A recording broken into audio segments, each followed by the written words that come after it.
Guruvayur railway സ്റ്റേഷനിലേക്ക് യാത്രക്കാരെ നിറച്ച് ട്രെയിൻ വന്നാൽ അധികൃതർക്ക് ആദിയാണ്.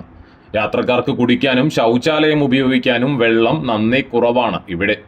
തീവണ്ടികളുടെ കോച്ചുകളിൽ നിറയ്ക്കാനുള്ള വെള്ളത്തിനും നെട്ടോട്ടമോടേണ്ട സ്ഥിതിയാണ്. റെയിൽവേയുടെ 2 വലിയ കിണറുകളും പൂർണ്ണമായും വറ്റിയതാണ് പ്രതിസന്ധി ഉണ്ടാക്കിയത്.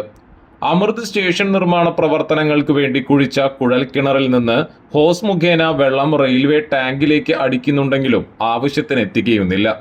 രാജ്യത്തിന്റെ വിവിധ ഭാഗങ്ങളിൽ നിന്ന് തീർത്ഥാടകരെത്തുന്ന ക്ഷേത്രനഗരിയിലെ റെയിൽവേ സ്റ്റേഷനിലെ സ്ഥിതിയാണ് ഇത്. കഴിഞ്ഞ ദിവസം സ്റ്റേഷനിലെ ശൗചാലയം ഉപയോഗിക്കുന്നതിൽ നിയന്ത്രണം ഏർപ്പെടുത്തി. പകൽ വണ്ടികൾ പൊതുവെ കുറവാണ്. അതുകൊണ്ട് ആ സമയങ്ങളിൽ ശൗചാലയങ്ങൾ അടച്ചിടും. തീവണ്ടികൾ സ്റ്റേഷനിലേക്ക് എത്തുന്നതിനും പുറപ്പെടുന്നതിനും ഏതാനും സമയം മുമ്പും ശേഷവും ശൗചാലയം തുറന്നാൽ മതിയെന്നാണ് തീരുമാനം.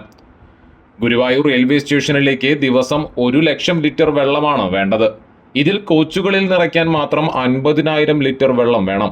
ശുചീകരണത്തിന് 10,000 ലിറ്ററും ആവശ്യമാണ്.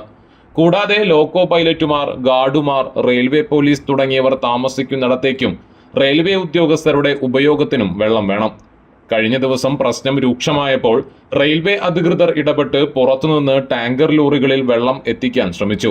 വലിയ തുക വേണ്ടിവരുന്നതിനാൽ അത് പ്രായോഗികമല്ലെന്നാണ് പറയുന്നത്.